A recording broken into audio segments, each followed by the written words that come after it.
Today, I want to spend a few minutes talking about our plans to address an entertainment district that is in severe need of an overhaul. Recent images of out-of-control behavior have become too common and frankly shocking during a pandemic. Now, our manager and chief of police are addressing the current issues with more enforcement. But I wanted to take this moment to review some much-needed systemic changes that our commission will consider and that I believe could alter this dynamic for the longer term. But first, a little history. In the 1980s, South Beach was in dire need of revitalization.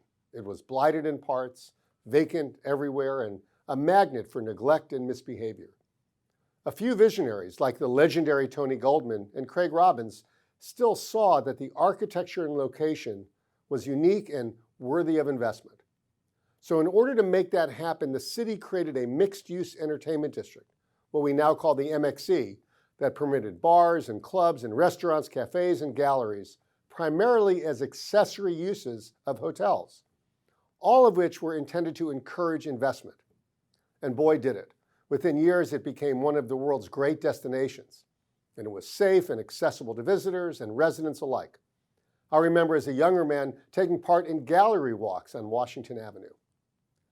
But it became a victim of its success. Over the last few decades, it has grown to resemble a beachfront Bourbon Street, with all-night hard drinking and too much misbehavior, where too many people go to do what they would never do in their own hometown. Most of our city's serious crime occurs in this district, and the victims and perpetrators tend to be visitors. So over the last few years, our commission and others before us have tried to fix the entertainment district. We've had several blue ribbon committees, and many of my colleagues have spent a good deal of time trying to address this problem. Now, since I've been mayor, we have passed numerous measures intended to tone it down. We've created standards of conduct tied to cafe table permits, passed ordinances to stop promoted parties during high-impact weekends, eliminated much of the noise exemption that had contributed to the atmosphere, and created law enforcement practices to help better police the area. We've even tried to create counter-programming that might control the area better. Some of these measures have had an impact, and crime has gone down in the area, but not enough, as we simply have not sufficiently altered the raucous dynamic of our entertainment district. Worst of all, it is not the brand we have fostered elsewhere in our city, and not one we should tolerate. Since it's clear that we can't program our way out of this, and that we've been unable to enforce and arrest our way out, it's time to take a more drastic action that addresses the underlying issues. That is why next week I will refer to our commission committees a series of measures intended to substantially alter the texture of the entertainment district and even the physical structure of Ocean Drive. These are not my ideas alone. Rather, they are the efforts of various groups and many individuals, including some of my colleagues, and I believe they all merit serious consideration. So here's what we'd like to do. First, the current entertainment district has become too difficult and costly to police and is just inconsistent with our brand. So we will no longer have an entertainment district. We will have an Art Deco cultural district, or some similar name that reflects our city's status as a true art and culture destination. Second, we will utilize major zoning overhauls and new regulatory oversight to establish the kind of business climate we would like to foster in this district, making it easier to incent good operators and equally easy to drive out the bad ones. Currently, there are over 100 establishments in the entertainment district that can serve liquor and entertain from 2 a.m. to 5 a.m. as a matter of right. Some are standalone bars, others tethered to a hotel or restaurant. Many are fine, but too many are not. Trying to shut down shoddy operators has been difficult. These proposed ordinances would dramatically change this dynamic.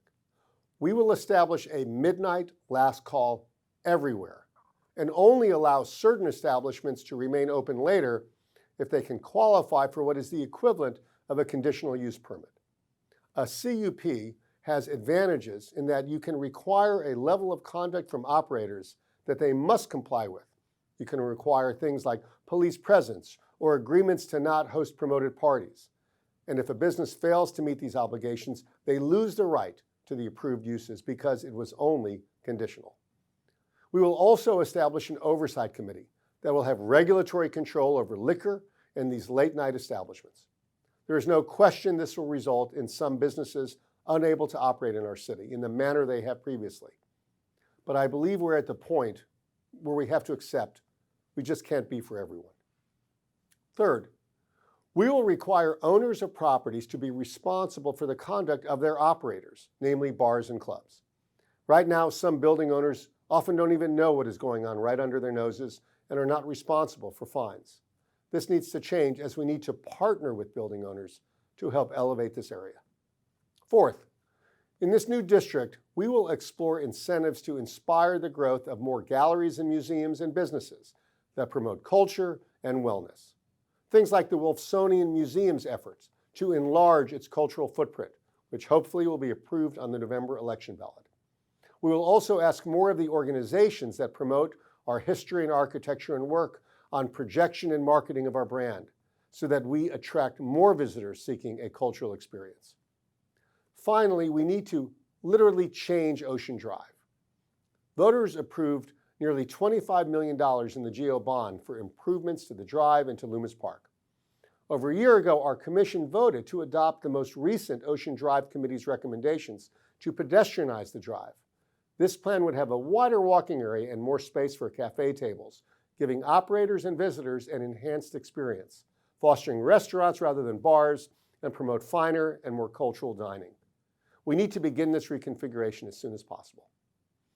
There are plenty of wonderful operators in this area, including owners and employees, who share our vision for this important district.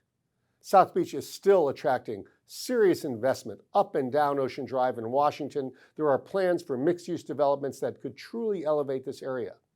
And there is a cultural explosion in our city that needs to better define this area as well. So we have some real possibilities, but we need to send a clear message as to what we expect. I have supreme confidence in my colleagues' shared commitment to these goals as well. They each have been working on addressing this, and even if we might disagree on the details, I'm confident that we can get on the same page. We need to. Some might say, why now? When so much is not normal, and this area is already under so much pressure and strain. The answer is, this is precisely the right time. We can no longer kick this can down the road, and what we have tried to do is clearly not enough. We cannot attack this problem any longer from the edges. And when we emerge from this pandemic, and we will emerge, we should have a different kind of South Beach, a better one, just as vibrant and iconic, but also cultural and safe, a South Beach for everyone.